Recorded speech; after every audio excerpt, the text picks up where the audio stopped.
ప్రధానంగా ఇంకొక 2 పరిణామాలు చోటు చేసుకున్నాయి ఇటీవల. ఒకటి, కేంద్ర హోంశాఖ నివేదిక జారీ చేసింది.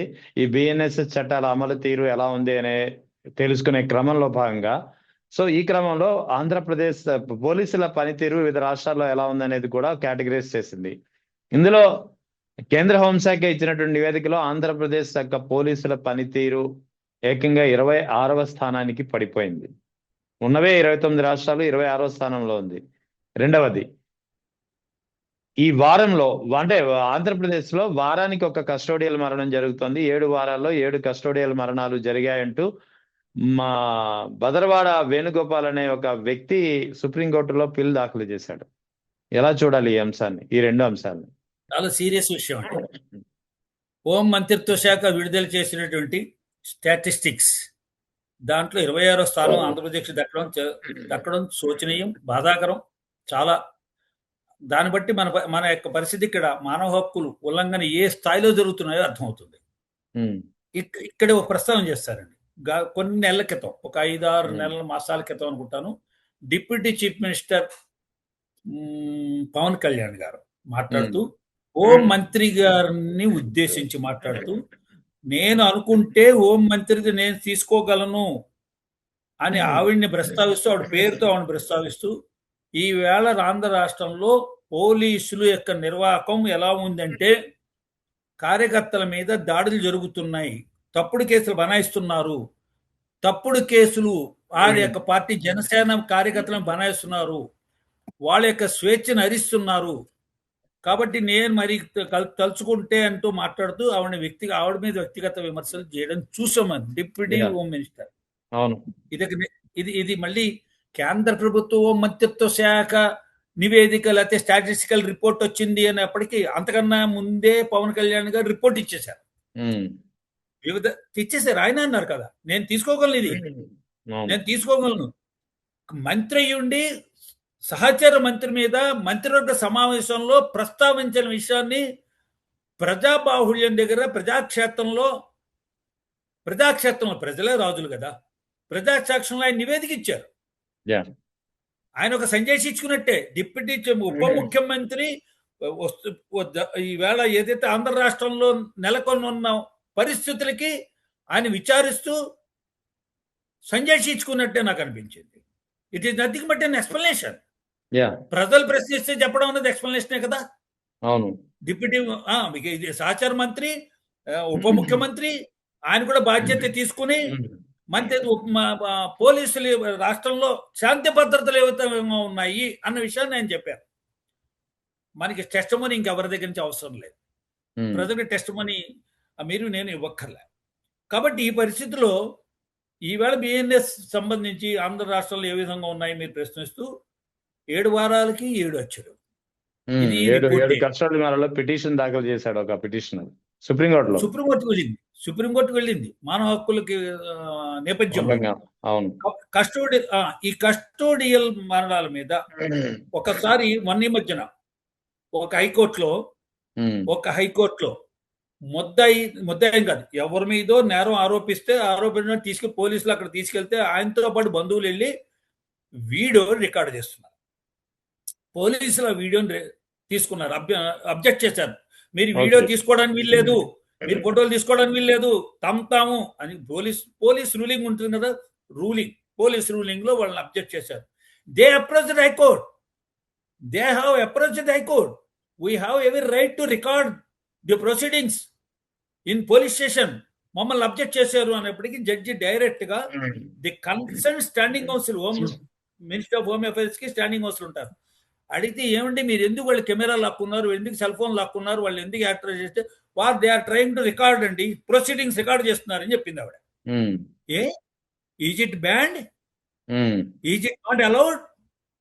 ట్రాన్స్పరెన్సీ అంటే అర్థం ఏంటి? మీ పోలీస్ స్టేషన్లో ఏం జరుగుతున్నాయో రికార్డ్ చేస్తారు వాళ్ళు.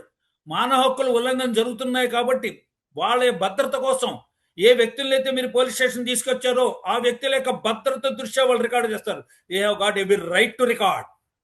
మీరు బహుశా ఇది రిపోర్ట్ అయింది, మీరు చూసే ఉంటారు దీన్ని. పోలీస్ స్టేషన్లో సీసీ కెమెరాలు పెట్టడం అనేది మ్యాండేటరీ. పెట్టేసేయండి, సీసీ కెమెరాలు పెట్టేస్తే సరిపోదు, అవి ఫంక్షన్ చేయాలి. ఫంక్షన్ చేస్తే సరిపోదు. ఆ దాంట్లో డేటా ఎవరు కూడా డిస్ట్రాయ్ చేయకూడదు. అదంతా కూడా ప్రిజర్వ్ చేయాలి. ఎప్పుడు కోర్టులు అడిగినా ఆ మొత్తం ఫుటేజ్ అంతా ఇవ్వాలి. That is evidence. మానవ హక్కుల ఉల్లంఘన పోలీస్ స్టేషన్లో జరుగుతున్నాయని అంతర్జాతీయంగా వచ్చినట్టు ఫిర్యాదుకి మనం ఇవాళ భారత ప్రభుత్వం పెట్టినట్టు కండిషన్ కాదండి. యుఎన్ఓలో UNO కూడా నుంచి అదే యుఎన్ఓ కూడా ఇచ్చినట్టు ఉంది కదా ఈ మధ్యన. అయ్యో UNO గట్టిగా చెప్పింది. పోలీసులు కానీ ఎవరే భద్రతా విషయాలు కానీ ఏ వ్యక్తినైనా తీసుకెళ్తూ ఉంటే ఇంట్లో తల్లిదండ్రులకి, నీరెస్ట్ బంధువులకి, పెళ్ళి అయితే భార్యకి, లేదా వాళ్ళ అబ్బాయికి, అమ్మాయికి, తల్లిదండ్రులకి, ఇగో మీ అబ్బాయిని మీ అమ్మాయిని తీసుకెళ్తాం. ఓరల్గా కాదండి, ఓరల్ కాదు, ఇన్ రైటింగ్ ఇచ్చి తీసుకెళ్ళాలి. ఏ కేసు సందర్భంగా తీసుకెళ్తున్నాము, తీసుకెళ్ళిన తర్వాత కూడా అటెండెంట్ కూడా తీసుకెళ్ళాలి. బీపీ ఉందో, షుగర్ ఉందో, హార్ట్ పేషెంటో ఎవరు తీసుకుంటారు శ్రద్ధ? దాని మీద ఆంధ్రప్రదేశ్ సంబంధించి విపరీతమైన ఆరోపణలు అనొద్దండి మనం, వాస్తవ ఆరోపణలు వేరండి. ఆధారం లేని కథనానికి ఆరోపణ అంటాం, ఆధారం దొరికేసిన కథనాన్ని వాస్తవం అంటాం. ది ఫ్యాక్ట్ రిమైన్స్ అంటూ ఉంటాం మేము. ది ఫ్యాక్ట్ రిమైన్, ఫ్యాక్ట్ అని ఇప్పుడు మాట్లాడతాం, it is being supported by evidence అని. అంతే కదా. మరి అతను సుప్రీంకోర్టుకి ఎందుకు ఎలా వెళ్ళాడు? పేపర్ కట్టింగ్స్ తీసుకుని వెళ్ళలేదు, కథనాలు తీసుకుని వెళ్ళలేదు, ఫుల్ ఎవిడెన్స్ తీసుకుని వెళ్ళాడు. కాబట్టి ఇది బాధాకరమైన విషయమే. మరి ఇక్కడ పెట్టుబడులు రావట్లేదు, కంపెనీలు రావట్లేదు, ఎవరు వ్యాపారవేత్తలు రావట్లేదు, పరిశ్రమలు రావట్లేదు అంటే నీ రాష్ట్రంలో ఆ లా అండ్ ఆర్డర్ ఎలాగుందో చూసుకుంటారు పెట్టుబడి పెట్టేవాళ్ళు, పారిశ్రామికవేత్తలు. మీకు మనకి మహారాష్ట్ర నుంచి, బొంబాయి నుంచి అనేకమైనటువంటి పరిశ్రమలు వాళ్ళ యొక్క హెడ్ ఆఫీసులు ఇక్కడ హైదరాబాద్ షిఫ్ట్ చేద్దాం అనుకున్నారు.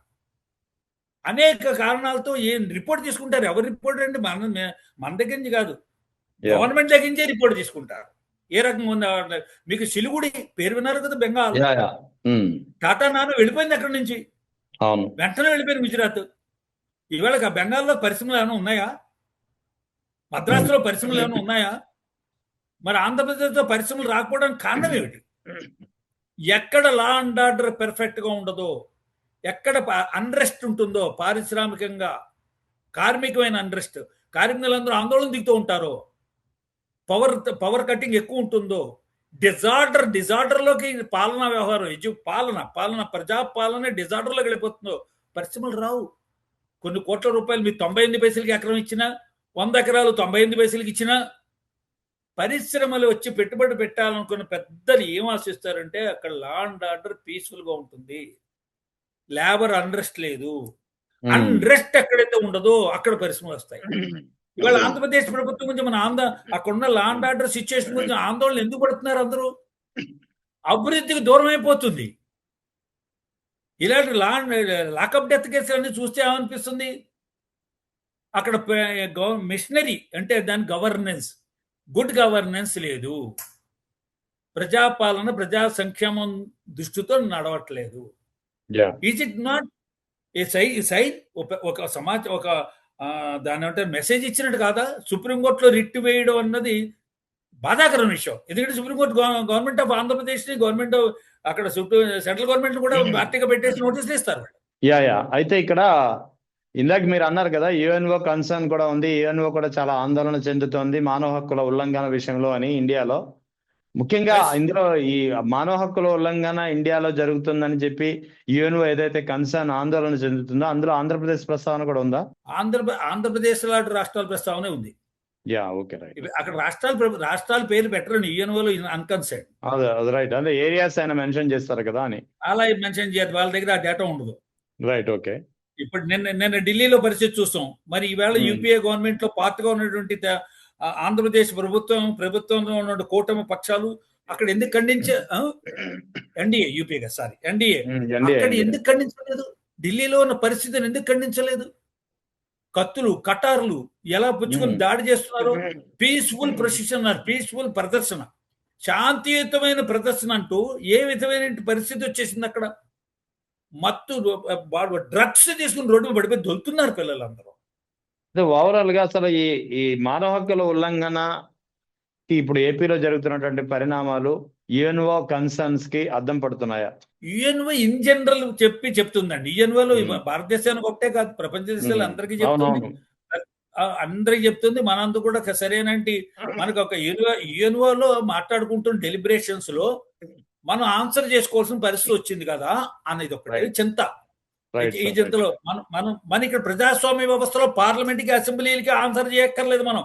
ఎందుకంటే మైకులు వచ్చేసి కొట్టేసుకుంటాం. మానవ హక్కులు అసెంబ్లీలోను పార్లమెంట్ లోనూ ఉండవు. ఇక్కడ మానవ హక్కులు ఉల్లంఘన గురించి మనం ఎక్కడెక్కడ మాట్లాడుకోపోయినా ప్రపంచం మన గురించి మాట్లాడుకుంటుంది. ఆ విషయం Right. మనం గుర్తెరిగి వ్యవహరించాలి.